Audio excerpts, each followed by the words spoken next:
Good afternoon. I'm Eleonora Salas, Director of Studies at ICANA Binational Center in Córdoba, Argentina.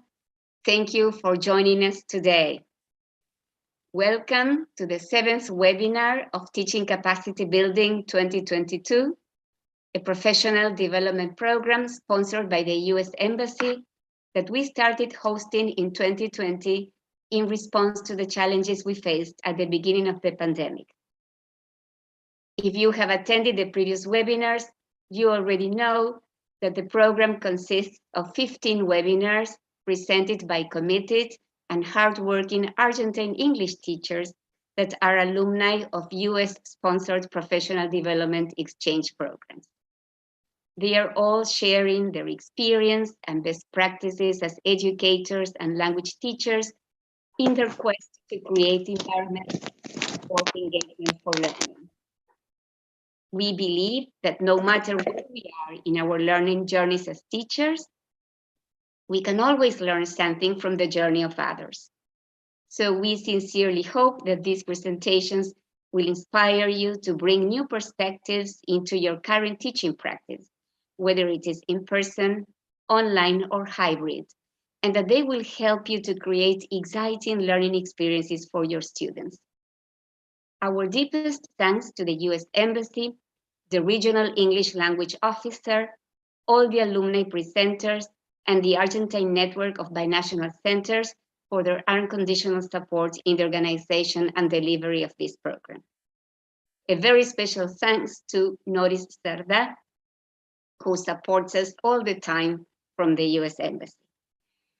During the presentation, you are welcome to type your questions and comments in the chat section for the presenter to address them.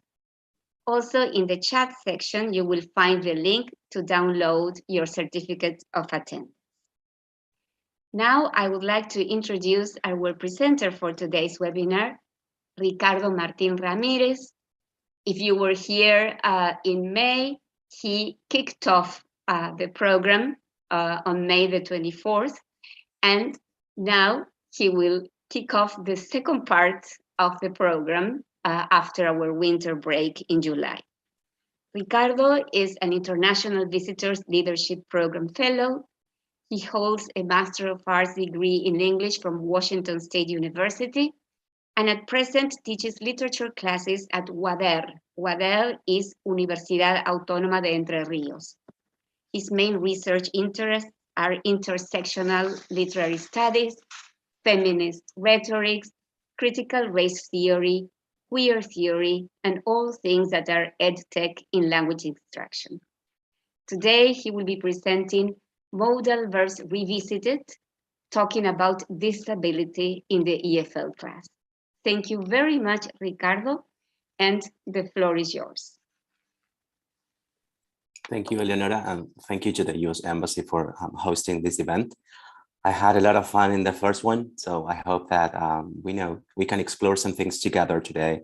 And there's hope also, and there is room for gameplay. So I hope that you can guys walk alongside with me in this adventure. So can you guys use the chat just to say hello? It's I don't want to feel so lonely as I present, and as I'm uploading my presentation, I would like you to tell me where you come from, right? Where are you visiting from? So are you guys there?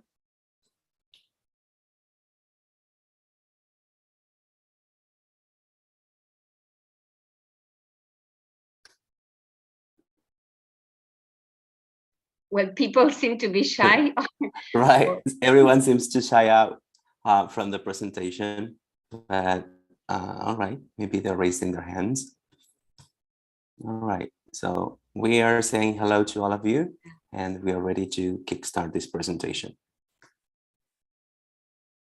There you have someone. Marcela is greeting us. Okay, thank you, Marcela. All right.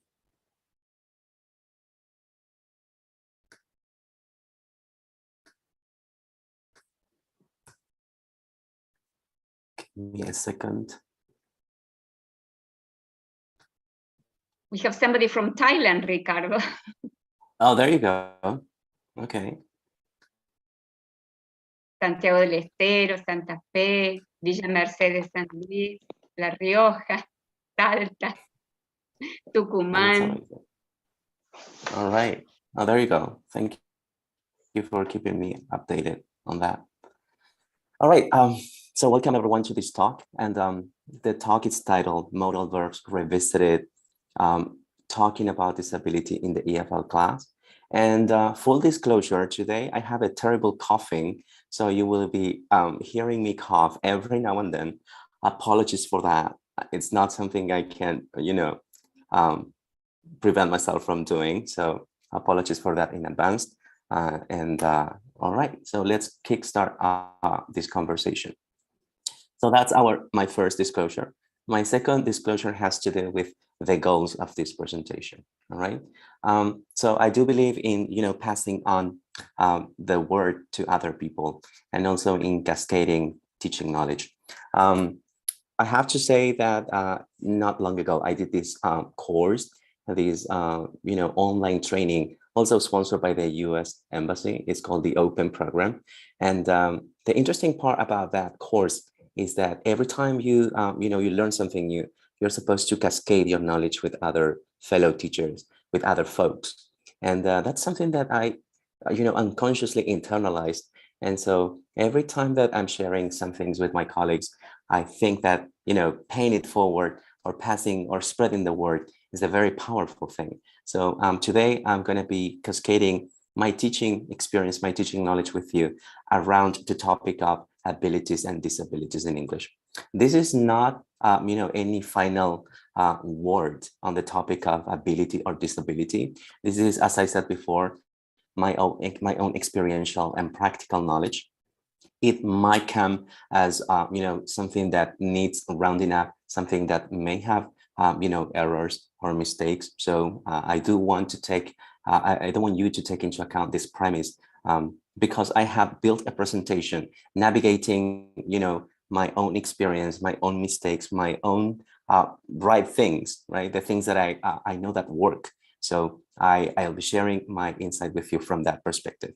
We're going to navigate together linguistic conflict that arises every time that you want to teach something about or around the topic of modal verbs, right? So how do I keep updated about language change if I am an EFL teacher, which sometimes can work in your disadvantage.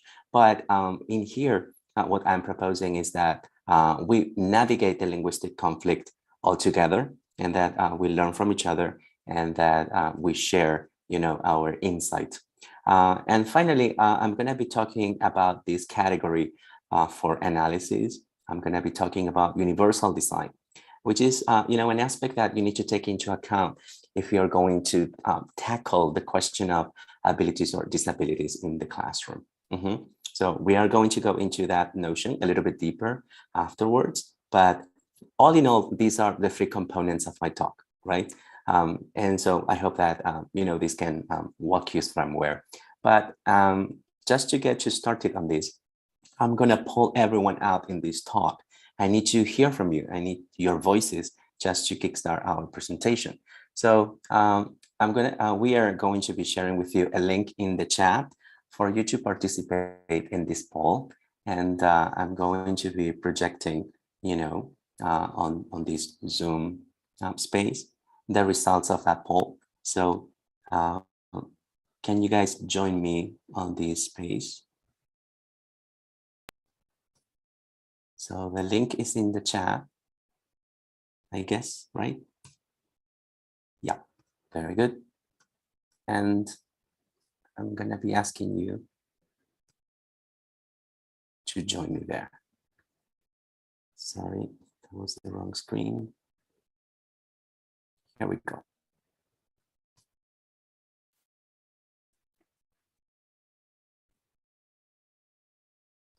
All right, so you guys are on this part of the screen, yes?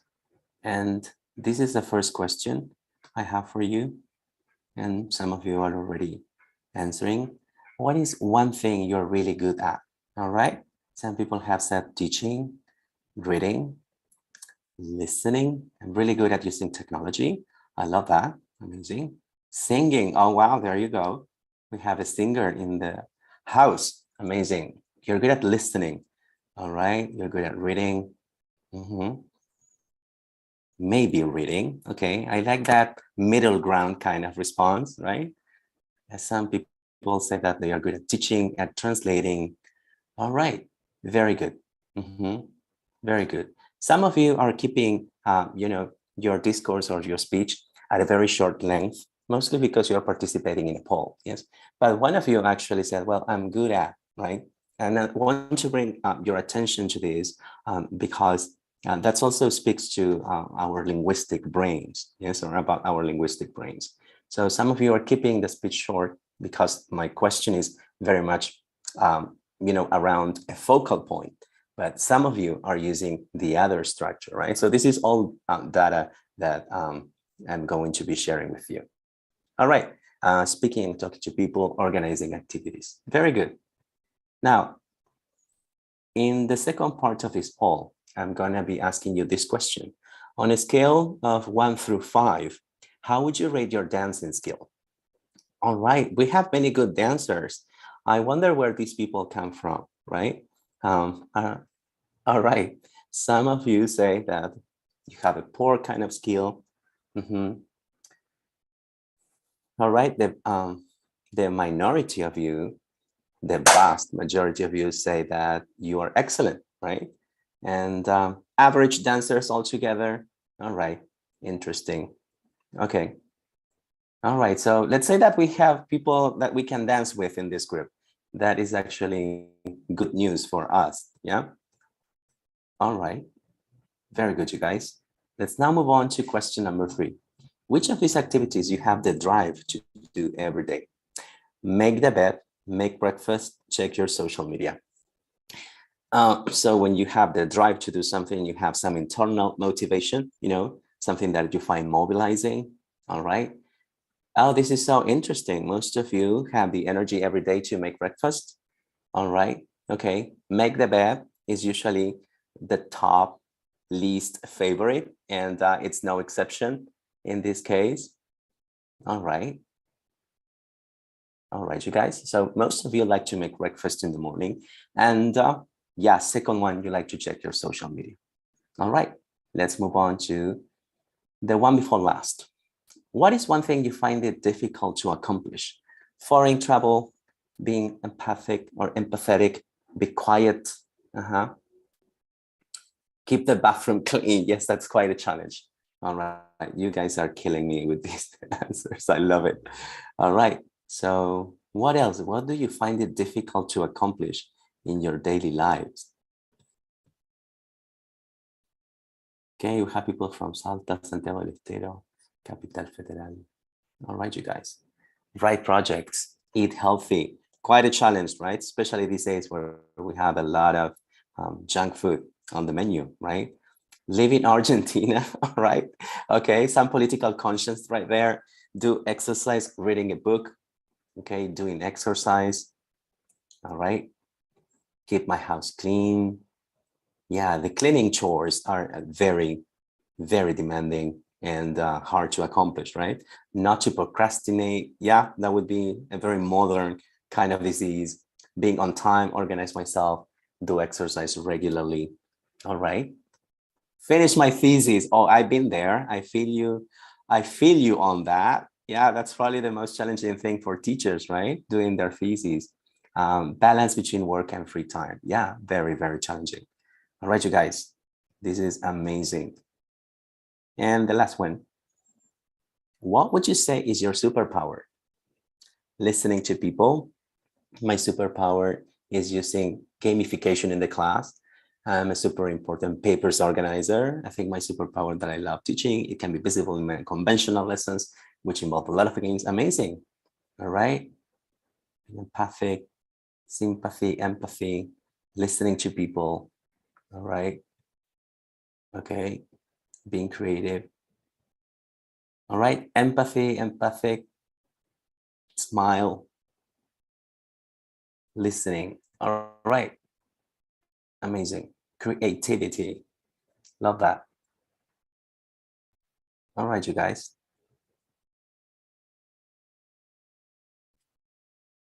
Creativity, listening to people. Good. Okay, so now we're gonna move on with the rest of the presentation. So in our first step, you actually worked with a poll, right? So why do you guys think we started with a poll? What do you think is the outcome of this poll? Or what do you think is the intentionality underlying this poll? Let me hear from you. Can you use the chat and tell me what you think? Why are we using polls? To know each other a little bit more, right? Okay, so to maybe as an icebreaker, to contextualize the webinar, all right? Okay, yeah, to get to know your audience, exactly. Yeah, it's very hard to get to know the audience on or within, the boundaries of an online, conferencing room or tool like this one. So yeah, we are personalizing everything. And most of all, we are putting intention already, the question of modal verbs that express ability, okay? So usually when you teach a class about modal verbs, you do it from a very, a very traditional way, because that's the way in which we have learned. It's usually hard to step outside of the comfort zone in which we have been trained, right? So all of us have gone through that training. So usually when you teach modal verbs, you talk about things you can do and things you can't do, right? And that's already a binary, and that's already limiting the scope of many people. It's leaving out probably and potentially some of your students, right? So when you change the language and you incorporate other alternatives for expressing the same meaning, you are also including, minority groups that may be underrepresented in your classroom. So here we are not necessarily talking about the things you can and you can't do. We are talking about the things you are good at, the things you have the drive to do every day, the things you find difficult to do, which is not the same as saying that you can't do something, right? When you find something difficult to do, you struggle a little bit, but you overcome your obstacles in the end, and you're able to accomplish something. We're talking about superpowers, right? So the language already is helping us step out of the binary area, right? So we usually say, you can, you can't. I'm not saying this is unnatural. It's obviously the most common way of learning to speak in English, but why not, introducing a little bit of a nuance when you're teaching modal verbs, other expressions which are alternative to express the same, linguistic meaning, right? So here we are contextualizing our practice, yes, but most of all, we are stepping out of the binary area, which is can and can't, and which leaves at some point, as I said before, minority groups that may be underrepresented in your classroom, right? So yes, we are pulling everyone out, but at the same time, we are introducing language already. And that's why I brought your attention, right? Some of you were giving me very short answers, and some of you were using the structure that was used in the question. So I guess that this is a very interesting way to get you started, or to get your class started around the topic of abilities in English or disabilities in English, right? Yes, ask questions. Yes, pull your students out, but at the same time, bring attention to detail, right? That's something that I'm going to be insisting on today. When you are talking about abilities or disabilities, you're also invited to highlight things, bring attention to things so that your students are following you, especially those who, as I said, might belong to a minority group. Okay, so we have already introduced the language that is common when you're talking, that becomes a commonality when you are talking about ability or disability. And when you are reading into this as a teacher, it's a good idea to also think about the exploration of this topic. People first language. What do you guys understand by that? What is people first language? You have probably heard about this. Your mother tongue. Okay, it could be people first language. Any other ideas?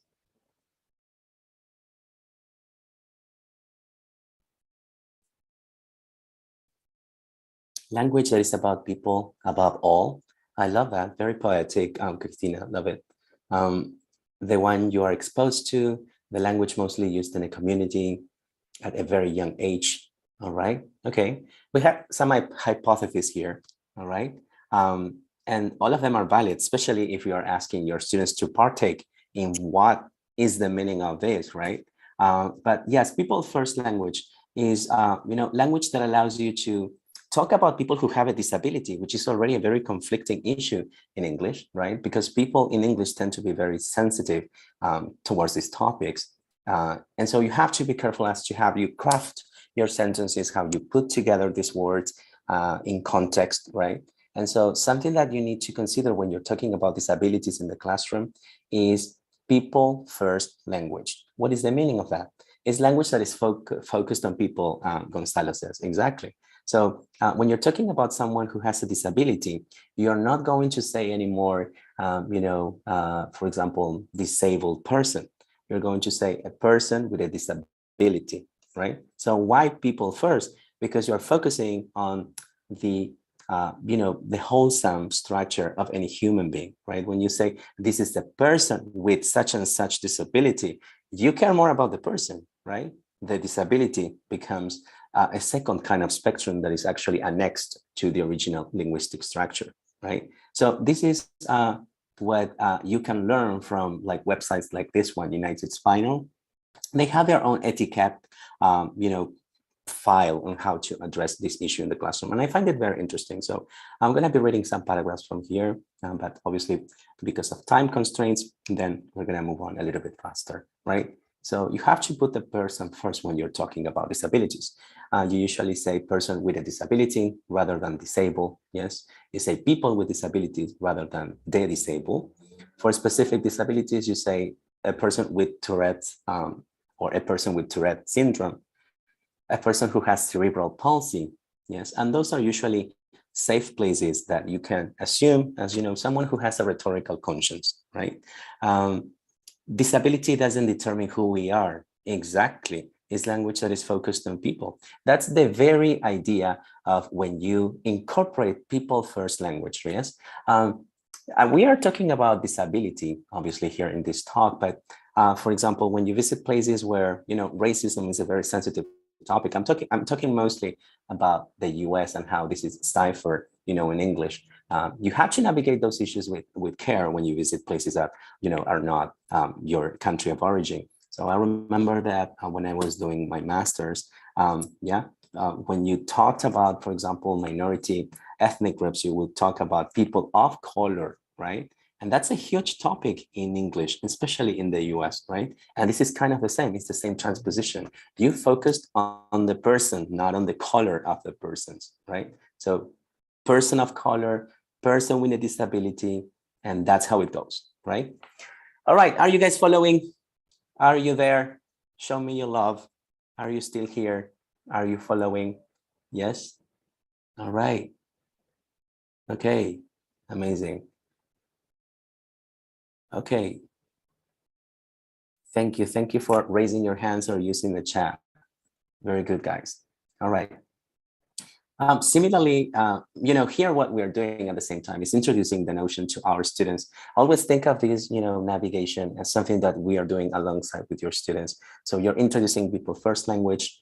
You're talking about ability and, disability or lack of ability using alternative, structures or linguistic structures. And that's a win-win for me, right? So you are making your students a lot more empathetic than you found them at the beginning. Yes, and you have become also more aware of how to use English, because one thing that we have to deal with when you're teaching English in a classroom, and a classroom that is adjusted to things that are happening these days, to, let's say, the societal fabric everywhere in the world, is that you need to keep updated with the changes, right? And so I have to be honest, and this is another full disclosure, I have designed material to teach my students about abilities and disabilities. And now that I prepare these, when I look back into those materials, I'm asking myself, what did I do with my materials, right? Why was I teaching like this? So as I said before, you always need to revisit your linguistic matrix, your teaching canon and everything all together, right? Okay. Similarly, there are some words that are outdated, like handicapped, crippled, Yes, I'm not even going to mention the other word because I don't like it. And then also you need to avoid euphemistic terms like physically challenged or differently abled. Yes, some people might get offended by this. And an interesting, maybe detail that I could share with you is that when I was preparing my talk and I revisited some websites that actually informed my presentation, what I like about people who speak in English is that they can be very straightforward about how you should proceed around these issues. And most of the information that I gather actually, hold the view that yes, they are, people who are English speaking are very sensitive to these topics and they get offended. So, read and see how you can avoid these moments in English. Okay. All right. And then also we have, you have to avoid disempowering words like victim or sufferer. Yes, you say person with AIDS or AIDS victim or person who suffered from AIDS. All right, so this is a little bit of, maybe call it theory. It's a manual on etiquette, right? So let's say that we are increasing our linguistic conscience here and our linguistic awareness. All right. Something I didn't know is that, for example, here, it says that when you're talking to someone who is deaf and you say, or you use expressions like see you later, right? Or it was good to see you, you might have the impression that these people may get offended. And no, they have studied, the deaf communities in the US. And what they say is that it's okay because they believe, they have a different perception in terms of sight. So they do see, but in a different kind of level, right? So when you say see you later, or it was good to see you, these are expressions that, are pretty much accepted by these communities. And then the deaf community considers itself a minority, and they actually capitalize their name to capital deaf, right? So they don't prefer, the term, which I thought was very diplomatic, hearing impaired, but rather that you would call them deaf, right? So that's something that I didn't know, and I wanted to share this with you. All right. So we have seen some words. Yes, we have said how you're supposed to proceed when it comes to expressing disability in English. And now we are going to study from a website that I obviously recommend to all of you. I'm going to be sharing the second link to this presentation in the chat, so you can join me there, right? And I will be sharing the same web page on my screen.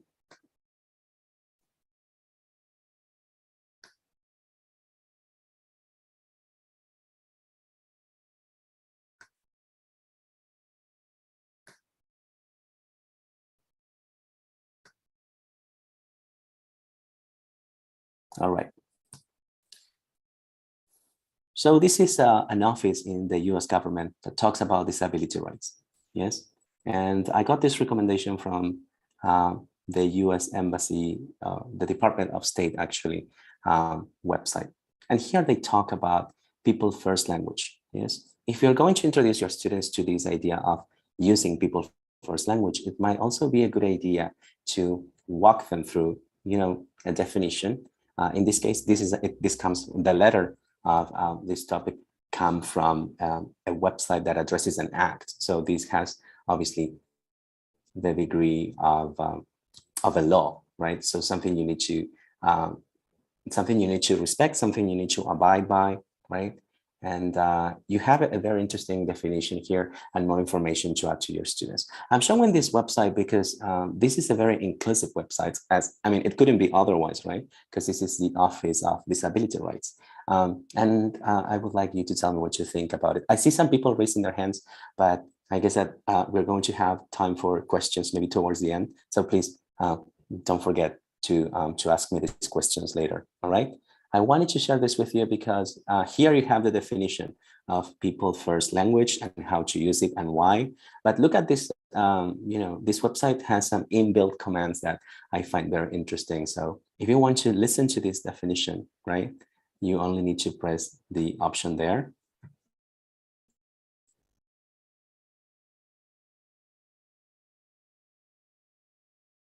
People first language.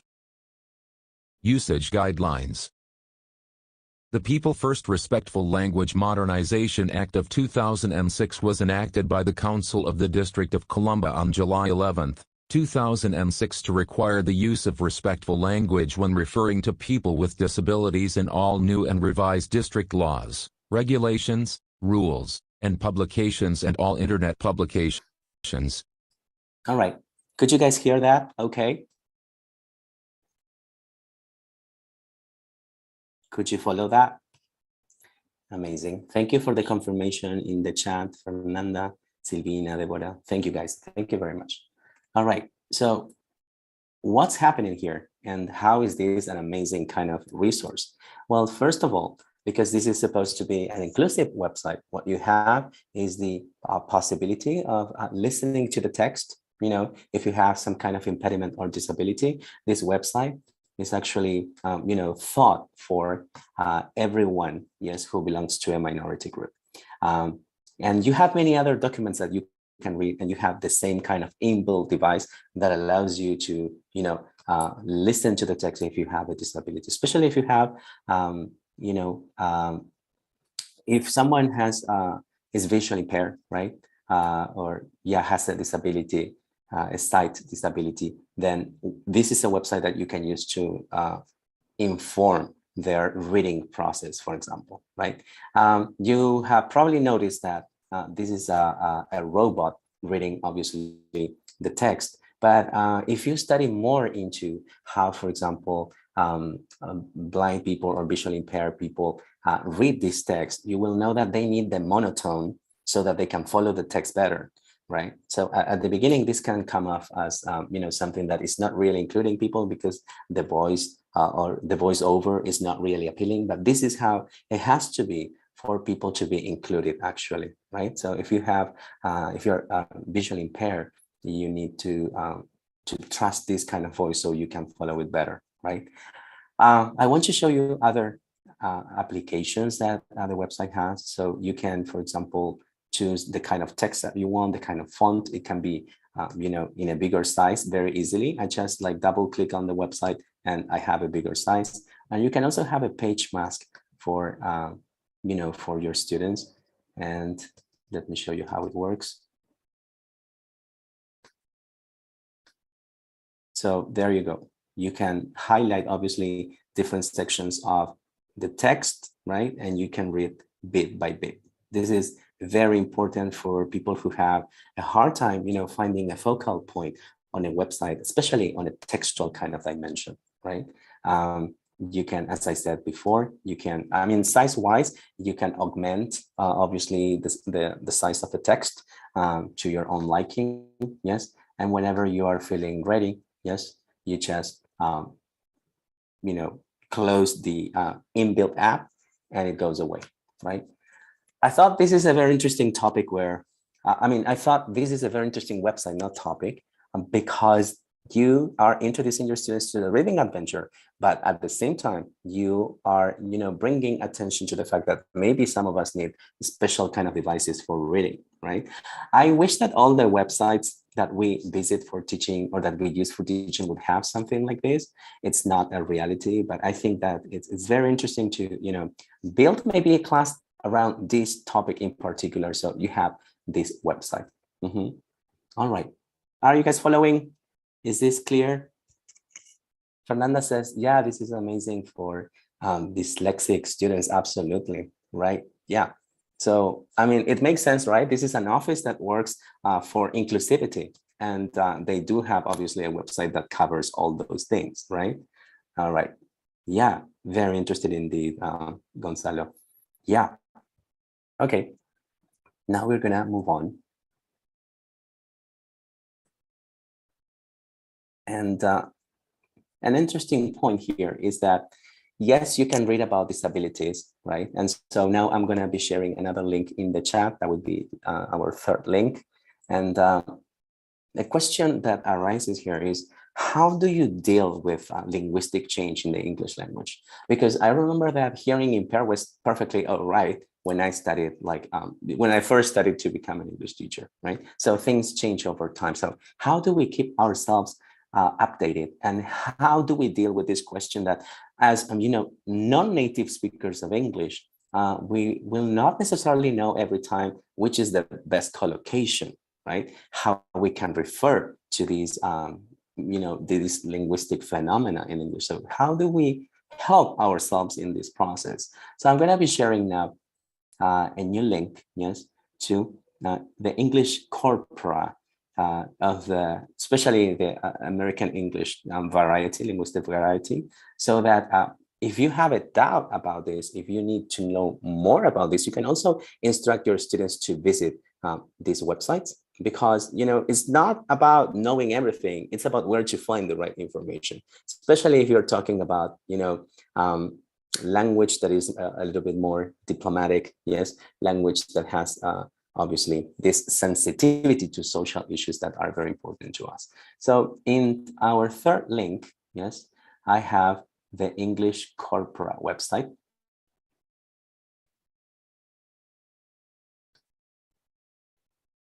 And I don't know if you're acquainted with this, but yes, thank you for the link. In the English Corpora website, what you have is like billions and billions of words putting together in, in different kind of like strata.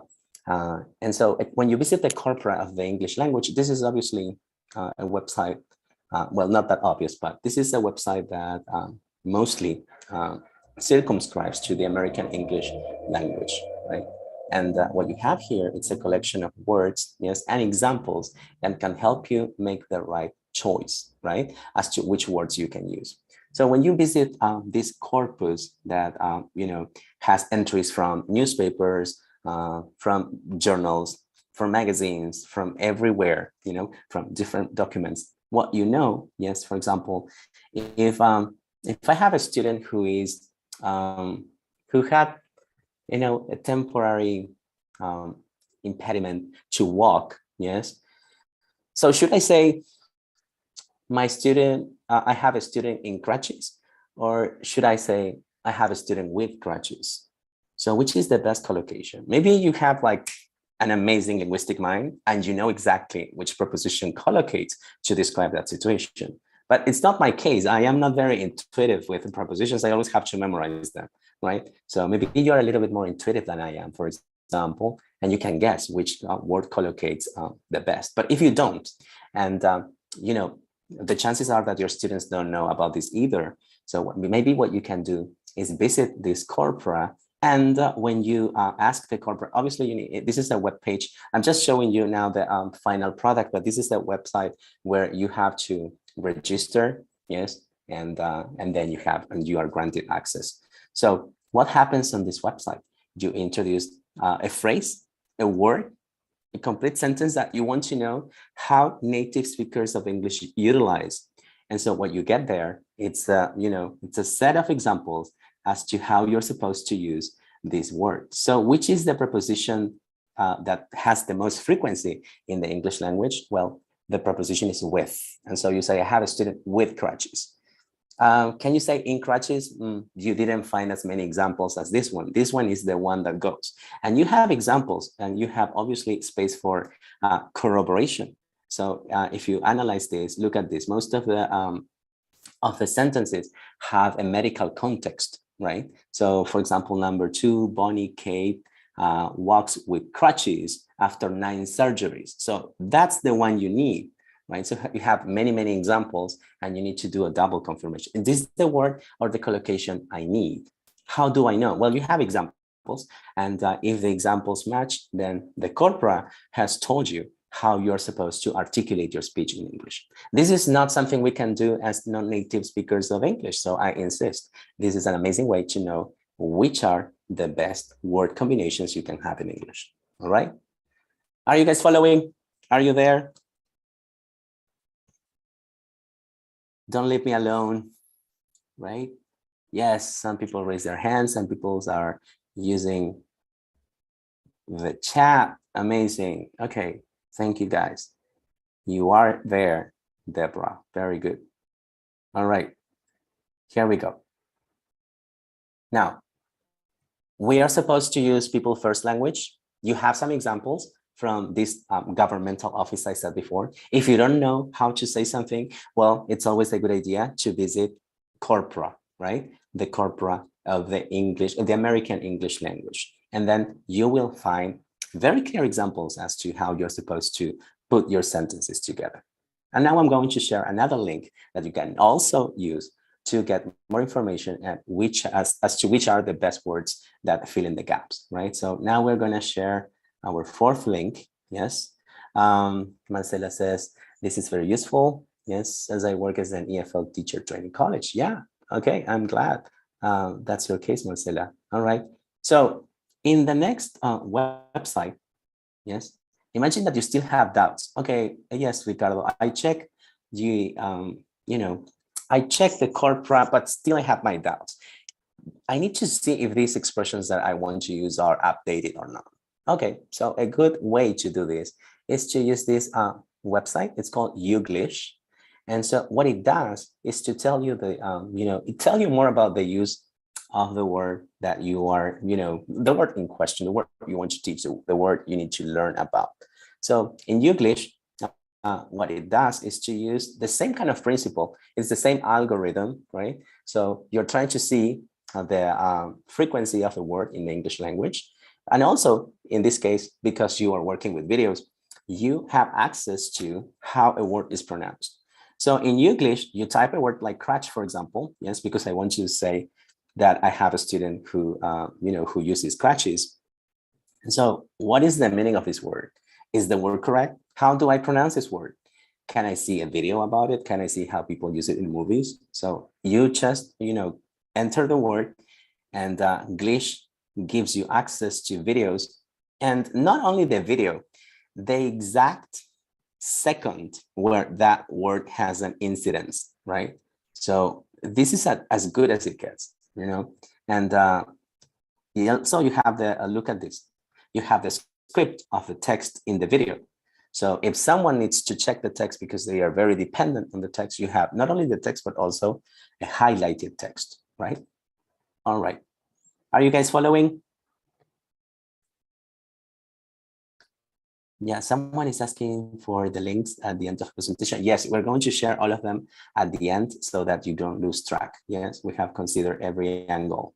So yeah, I like it that you are already thinking about the end of the presentation. Yeah, but yes, we have put them together in a safe space so that you can have all of them at the very end. All right. Yes, don't worry for now. Yes, just join the conversation.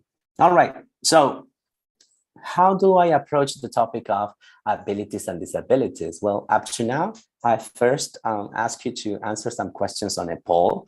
And already I ask you to step out of the binaries.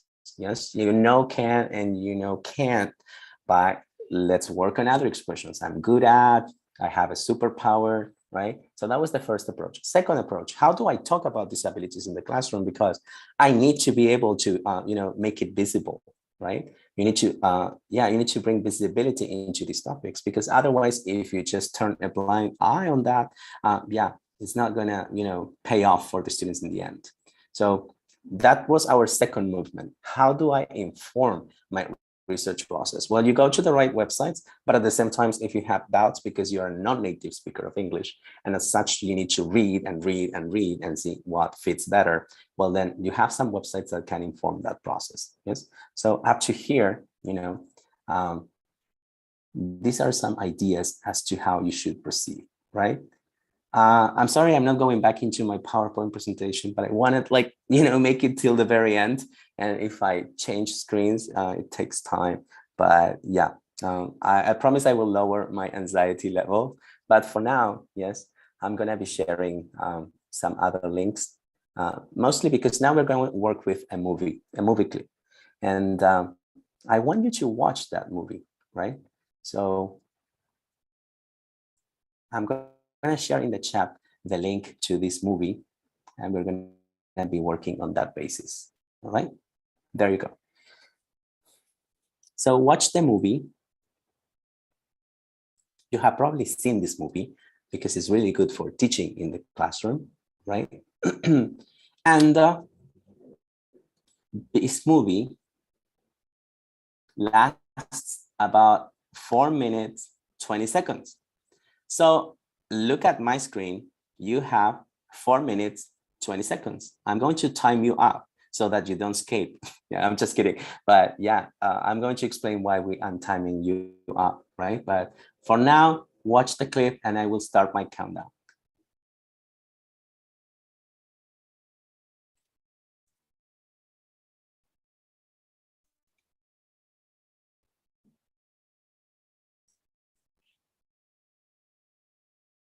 You can still comment in the chat as you watch the movie. You can say, yeah, I have seen this movie. No, I haven't. I like it.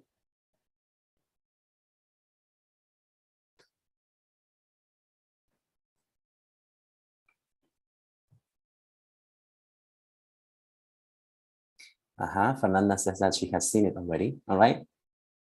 How many of you have seen it already? Love the puppy. All right.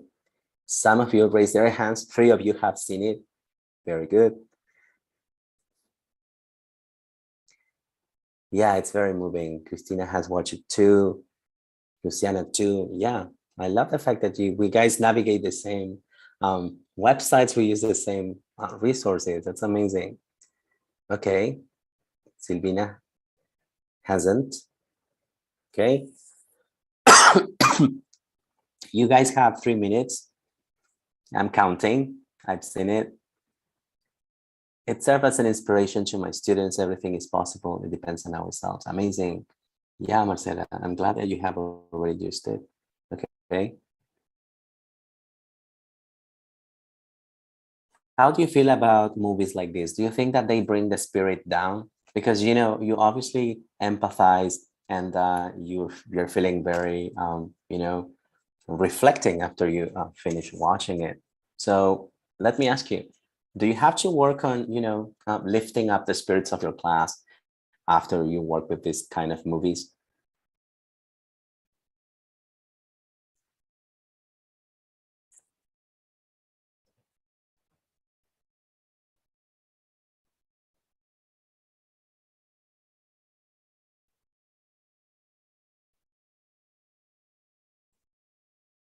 I'm good about some of these, but when they include animals, it gets very emotional to me. Yeah, I feel you on that, Fernando. The same thing happens to me. If you just give me a movie and it's about a dog, I'm gonna cry. That's exactly what happens to me. So yeah, that's why I'm asking you. When you work with movies like this, do you need an, you know, a runner-up activity to, you know, lift up the spirits of the class, lift up the morale of the class? There's always some minutes in which the students remain in silence. Yeah, this is true. And they start reflecting upon the topic. Yeah, it's a very touching movie. So I feel you on that, Marcela. Then they start debating and share their own experiences. Yeah, that's usually how it happens, right? Personally, when you tackle these questions or these issues, which are a little bit too challenging, a little bit too sensitive, you do need like a, you know, a second icebreaker where the students connect again with you and the class, right? Because they are, you know, it's like they are tripping into a different kind of atmosphere, and then you need to get them back into your classroom. So this is a piece of advice. You usually need a second icebreaker where you comment on the content of the movie, but also, yes, you are bringing your class back into the tasks that you're working, right? Otherwise, you know, the focal point of your class or the attention span of the students can be drawn to places that you were not expecting them to navigate in the first place. All right, 30 seconds, you guys. Are you finishing? Have you finished watching this movie? Apologies for the coughing.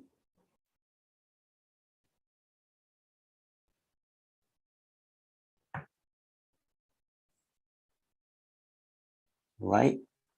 You finished, Laura, amazing. All right, some of you have raised your hands. Lovely video. I think so, Mario, yes. Finished, you guys finished, okay. I have very good students. You also raised your hands. Okay, good. And we actually had an alarm, all right?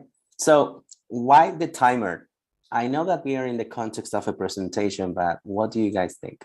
Why the timer? Why did I need a timer?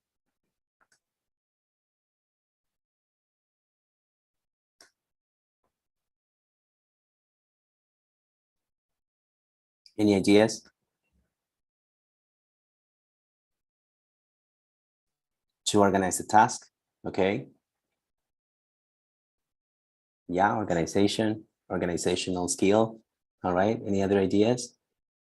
So we don't go around the bushes. All right, so yeah, I'm a teacher and I have to be in charge. I'm coordinating this activity, so I have to time you up. All right, those are your ideas.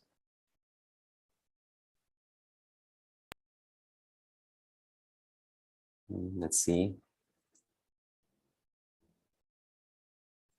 I have a new message to get focused. So we don't, all right, so you don't waste your time. And some of you said to stay focused for students to get the essence of the idea of the topic. All right, yeah, those are very valid ideas.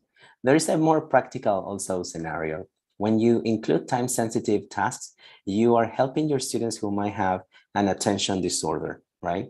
So this is a very good way to organize the task, right?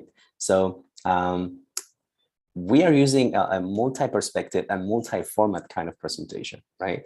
Yes, I showed you a video, but you need a timer and you know exactly where you're coming from, right? So you're coming back to this class and I need you to remind, I need to remind you that this is the exact time you should invest in this activity, right? It's not the other way around. You don't get to decide, you follow the pace of the class. And this is good for students who have attention deficits, yes, or attention disorders.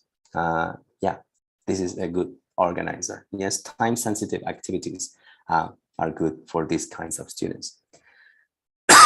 All right, we watch this movie. And in this movie, there is a situation. How would you describe this boy using disability etiquette? So how do you talk about this boy?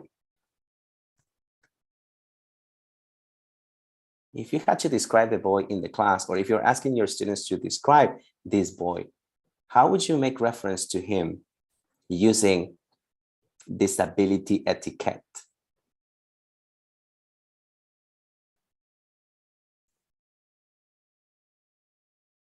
What do you guys think? And the second question, how would you describe the dog? What kind of dog is this? The boy has very low self-esteem. Yes, so it's a boy with low self-esteem. Okay. What is the boy's disability? How do you use disability etiquette to make reference to that?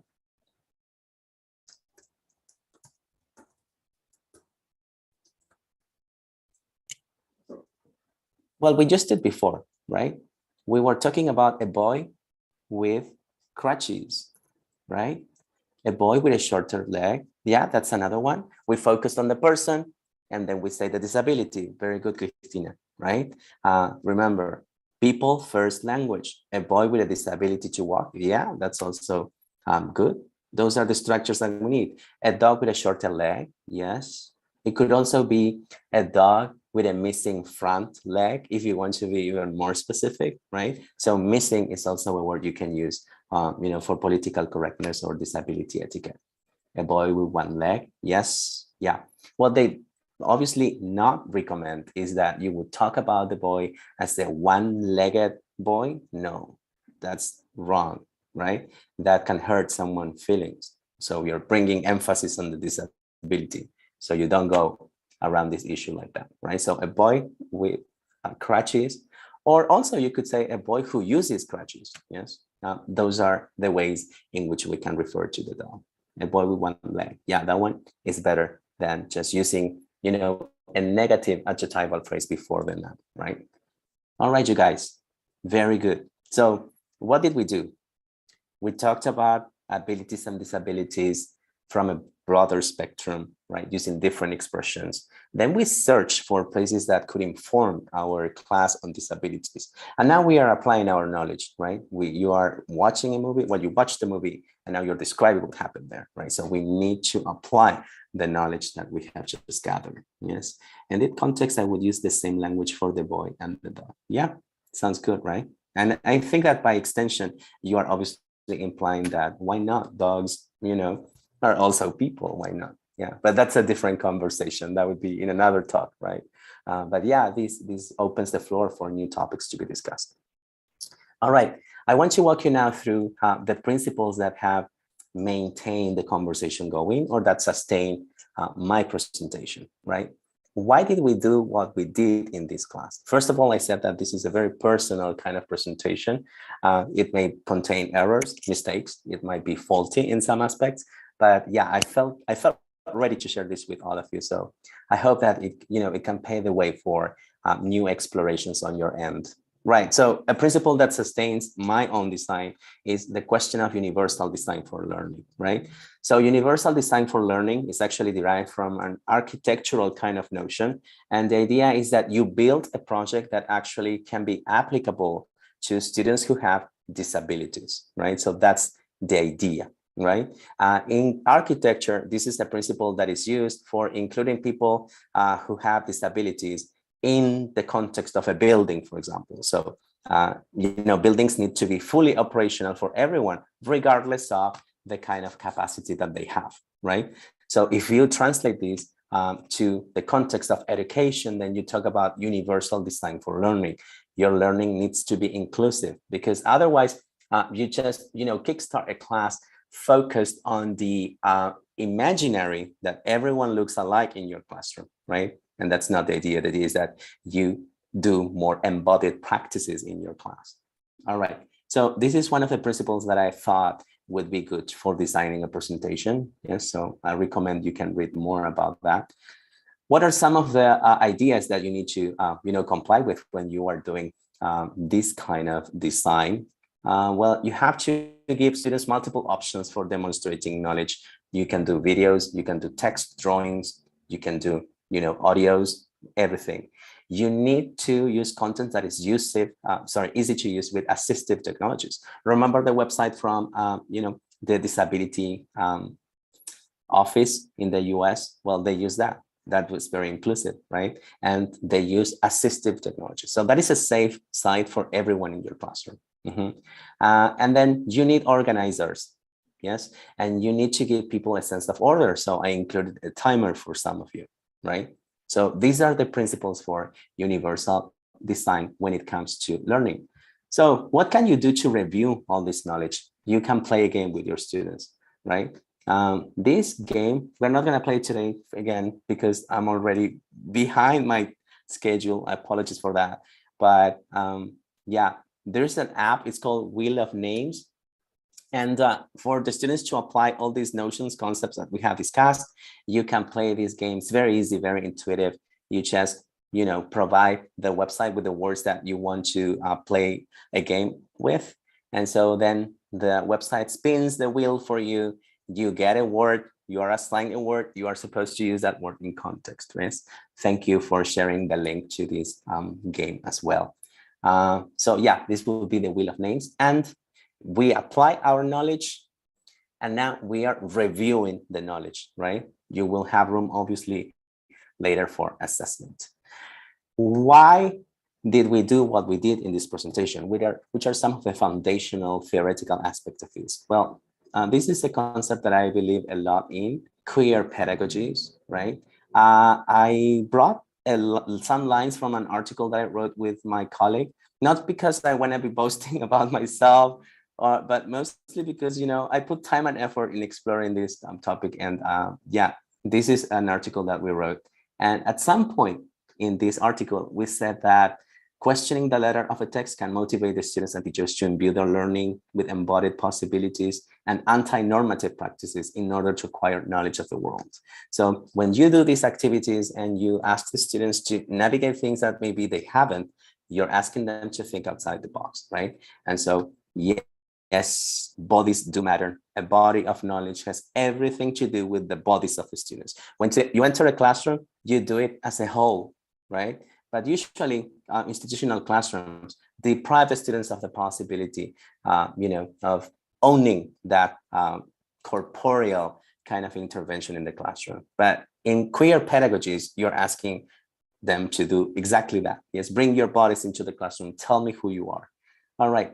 And then another quote that I included here, under queer pedagogies, you're usually asked to produce shapely texts, right? You're usually asked to learn in very traditional ways. When you adopt a queer pedagogy where you are doing things in a different way, you are exploring topics that people don't want to talk about, then you probably are aligning under the spectrum of a queer pedagogy, right? And this is obviously a good way to kickstart conversations about inclusivity or the body in the classroom. Yes, under this form of pedagogy, and I'm going to quote the last part of this, students and teachers can push the boundaries of what is expected from them in the classroom. All right. What will be the Spanish translation of queer pedagogy? I don't know. I haven't seen it. I think that they actually have accepted the term queer in English. Yes. So that would be anglicismo, right? But yeah, I have seen pedagogías queer in Spanish. But yeah, why not? You should write about this, Marcela, and inaugurate your own queer pedagogy, right? Give it a name. Why not? All right. And last but not least, there is a trope in feminist rhetorical studies, which is about the critical imagination. So if you're thinking, okay, I'm doing these things in my classroom, I'm asking my students to do crazy things, to talk about topics that no one discusses, well, maybe you are using feminist rhetorical practices, right? So the idea is that you navigate those places that no one navigates. You do it with the conviction that you can change the reality that is very, very close to you and to your practice. All of this in the belief that teaching is a self-actualizing field and you do need to, do experimentation, right? So, all right, that would be the end of my presentation. We're gonna be sharing the links in the chat for you to keep like a safe record of all of these things. And I'm more than welcome to questions if you have any.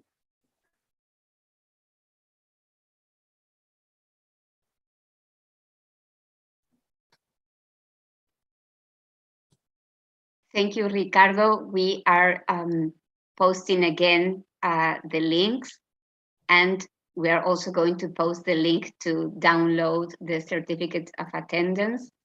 If all the participants would like to ask a question, please type it in the chat for Ricardo to see.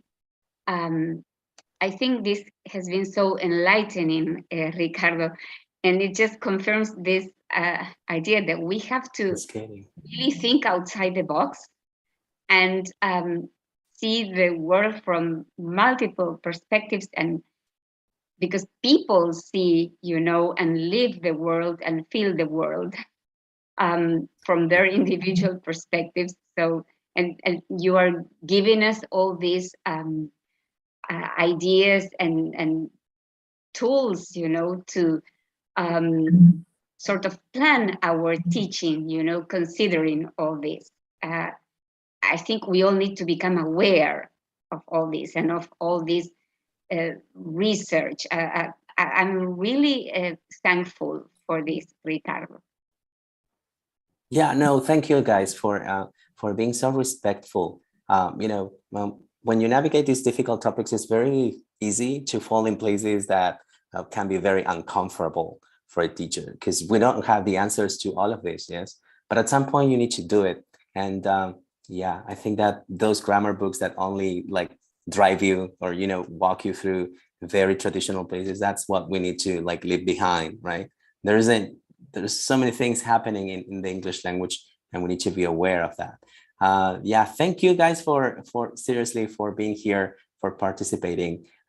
Some of you wrote in the chat that you guys are going to be cascading this knowledge with other folks. That's amazing. Don't stop sharing. Also, some of you guys write your own pedagogies, right? Yeah, I would like to read your papers in the future. Why not? All right. Thank you, Eleonora, and thank Yes. you to the U.S. Embassy for the opportunity. The idea is to continue exploring all this, and there's so much still to do, from the point of view of language and how we use language. And it's so, it's as teachers, our responsibility to change people's minds, about how we use language and how we include everyone. Yes. So yeah. Thank you very much. Apart from thanking you, I want to thank all the participants and how you have been posting your comments and participating during the webinar. I can see that you have been really interested in what Ricardo has been showing us. And I want to invite you to join us next Tuesday for our next webinar. We will have Gonzalo Diaz from Tucumán. You see that we have presenters from all over the country, from all over Argentina. And Gonzalo has already presented this year and also in the and he will be presenting the first part of the whole presentation that is called Great Challenges for Great Teachers, Fostering Engagement in Class. He will be presenting the first part, part A, next Tuesday, August 9th. It's about, as 21st century teachers, our roles have meaningfully changed to cater for our students' needs and interests. And in this webinar, participants will learn about a first set of key concepts and current practices related to motivation and engagement in the ELT classroom. I'm sure you will love it. And he will present the first part on August 9 and the second part on August 23. So please join us next week. Thank you again, Ricardo. Thank you to the U.S. Embassy and the Regional English Language Officer for supporting us and making this possible. And we'll be seeing you very soon. Ricardo, I can announce, will be joining us again with another presentation in September. So just keep following our social media so you know when the webinars are presented. So thank you all and have a good rest of the day. Thank you, Ricardo. Bye-bye. Bye-bye. See you.